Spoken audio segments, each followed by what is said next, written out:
கண்மணி என்னம்மா சாப்பாடு எப்படி இருக்கு?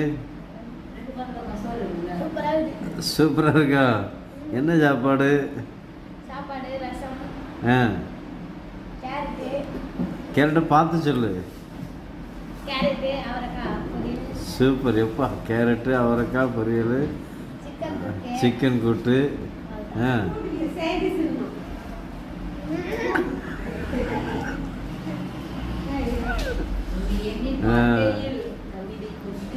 எப்படி சந்தோஷமா?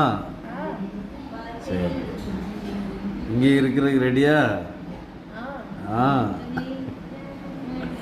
ஆனால் உங்கள் அம்மாவுக்கு பிரியா மேலே தான் இஷ்டம். பிரியா தான் அவளுக்கு வரணும்னு இஷ்டம் உங்கள் அம்மாவுக்கு. உங்கள் அம்மாவுக்கு பிரியானா ரொம்ப நல்ல பிள்ளையா அப்படின்னு சொல்கிறேன்.